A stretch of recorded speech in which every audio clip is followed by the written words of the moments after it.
Hello बच्चों, let's read this question and the question says that in triangle ABC angle A is equal to 30 degree, angle B is equal to 40 degree and angle C is equal to 110 degree.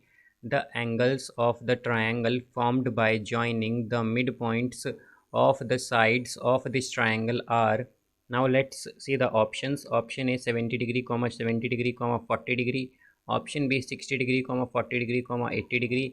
Option C 30 degree 40 degree 110 degree and option D 60 degree 70 degree 50 degree. तो आइए अब इस question को यहाँ पर हम solve कर लेते हैं। इस क्वेश्चन में कहा गया है कि ए बी सी हमारे पास एक ट्राइंगल है जिसमें कि एंगल है 30 डिग्री, एंगल बी 40 डिग्री और एंगल सी 110 डिग्री है। तो हमें बताना है कि जो एंगल्स होंगे वो क्या होंगे जब हम इस ट्राइंगल के मिड पॉइंट्स को ज्वाइन करके एक ट्राइंगल बनाएंगे उसमें।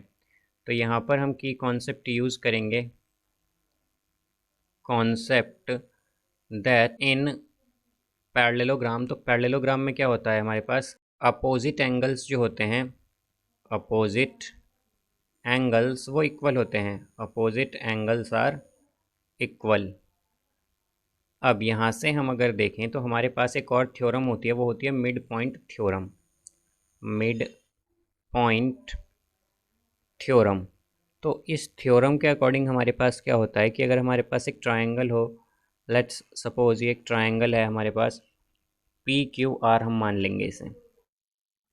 ये ट्राइंगल है पी क्यू आर। तो अगर इसमें एक मिड पॉइंट है हमारे पास पी क्यू का है एस और जो पी आर है इसका मिड पॉइंट है टी। तो अगर हम एस टी को ज्वाइन करें तो ये एस टी जो है ये क्या होगा, पैरेलल होगा क्यू आर के, और एस टी इक्वल होगा हाफ ऑफ क्यू आर के।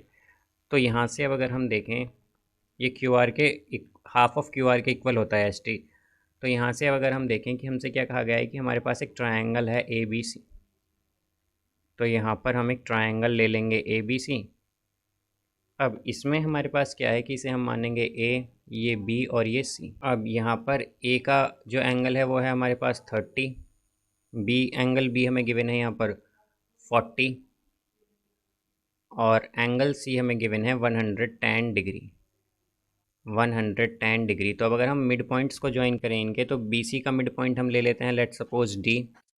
ए सी का हम मिड पॉइंट ले लेते हैं ई और ए बी का मिड पॉइंट ले लेते हैं एफ। तो अगर हम इन मिड पॉइंट्स को ज्वाइन करें यानी कि ई को एफ से, डी को ई से और एफ को डी से, तो हमारे पास ये जो ट्राइंगल बना है हमें बताना है कि इसके एंगल्स क्या होंगे।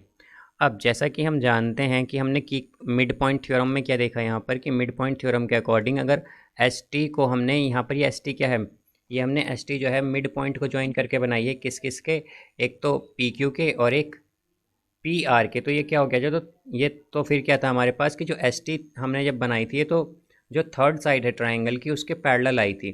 तो इसी तरह अगर हम यहाँ पर देखें तो हमने क्या करा है, यहाँ पर जो ई एफ है या एफ ई है ये हमने कैसे बनाई है, मिड पॉइंट को ज्वाइन करके बनाई है, वो भी किसके, ए बी और बी सी के, ए सी के एक्चुअली। तो एफ ई क्या है, ये पैरेलल हो जाएगी, एफ ई यहाँ पर पैरेलल हो जाएगी किसके, बी सी के।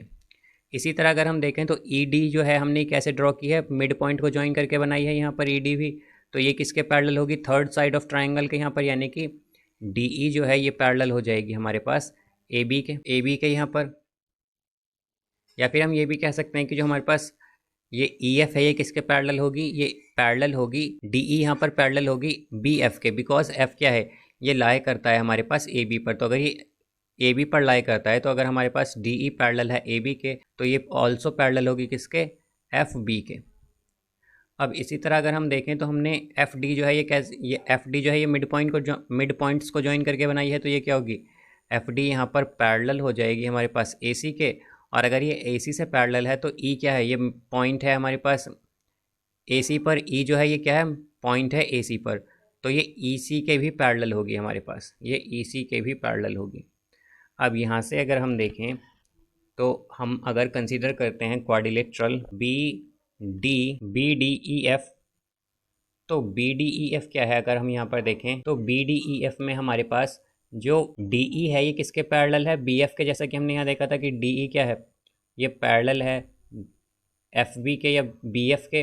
और इसी तरह हमने क्या देखा था कि एफ ई जो है वो पैरेलल है बी सी के। तो अगर एफ ई पैरेलल है बी सी के तो एफ ई किसके पैरेलल भी होगी हमारे पास, बी डी के भी पैरेलल होगी है, और ये डी सी के भी पैरेलल होगी, बिकॉज जो डी पॉइंट है ये किस पर लाई करता है, बी सी पर।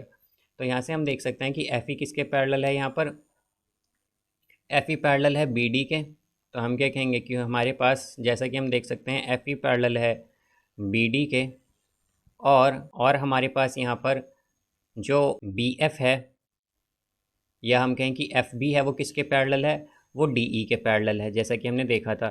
तो अगर ये दोनों अपोजिट साइड्स पैरेलल हैं तो हम जानते हैं अपोजिट साइड्स किस में पैरेलल होती हैं, पैरेललोग्राम में। तो हम क्या कहेंगे कि B D E F is a parallelogram. तो अगर ये एक पैरेललोग्राम है तो हम जानते हैं पैरेललोग्राम की प्रॉपर्टी होती है, जैसा कि हमने की कंसेप्ट में देखा था, कि उसके अपोजिट एंगल्स इक्वल होते हैं। तो यहाँ पर हमारे पास एंगल बी और एंगल ई क्या हैं, इक्वल होंगे, यानी कि दोनों 40 डिग्री। अब इसी तरह अगर हम यहाँ पर दूसरा क्वाड्रिलेटरल लें, डी सी ई एफ, तो अगर हम इसमें देखें तो हमारे पास डी सी पैरेलल है ई एफ के, बिकॉज यहाँ से हम देख सकते हैं कि हमारे पास जो सी डी है यही डी सी भी है, तो ये किसके पैरेलल आई थी, एफ ई के या ई एफ के। और हमारे पास यहाँ पर जो एफ डी है या डी एफ है, डी एफ किसके पैरेलल है, यहाँ पर ये पैरेलल है सी ई के, बिकॉज हम देख सकते हैं कि एफ डी और डी एफ एक ही है, ये किसके पैरेलल आई थी, ई सी के। तो यहाँ पर भी हमारे पास क्या है, अपोजिट साइड्स जो हैं वो पैरेलल आ रही हैं, और हम जानते हैं अपोजिट साइड्स किस में पैरेलल होती हैं, पैरेललोग्राम में। तो हम क्या कहेंगे कि D C E F is a parallelogram. तो अगर ये पैरेललोग्राम है तो पैरेललोग्राम में क्या होता है, अपोजिट एंगल्स हमारे पास इक्वल होते हैं। तो यहाँ पर भी हमारे पास क्या हो जाएगा, एंगल ए इक्वल हो जाएगा, या फिर हम कहें कि यहाँ पर हमारे पास एंगल सी जो है वो इक्वल होगा एंगल एफ के। Angle C is equal to angle F, तो ये दोनों एंगल क्या हो जाएंगे, 110 डिग्री के। अब इसी तरह हम एक और क्वाड्रिलेटरल लेंगे, वो है हमारे पास डी ई ए एफ। तो अगर हम इस क्वाड्रिलेटरल में देखें डी ई ए एफ में, तो इसमें हमारे पास डी ई जो है ये पैरेलल है ए एफ के, ए एफ के, बिकॉज अगर हम देखें तो हमारे पास एफ क्या है, ये मिड पॉइंट पर लाई करता है ए बी के।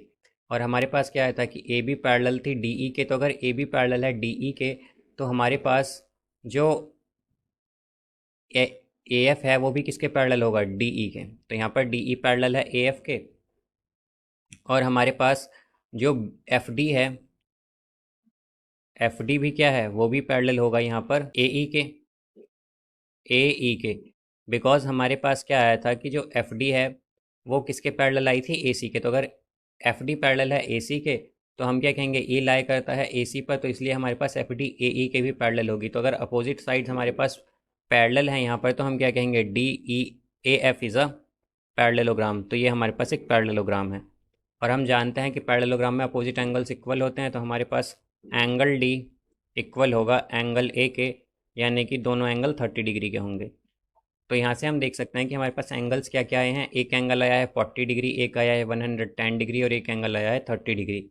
तो हमारे पास इसका आंसर क्या हो जाएगा, इसका करेक्ट आंसर होगा option C, 30 degree, 40 degree and 110 degree. So I hope you understood it well. Best of luck, thank you.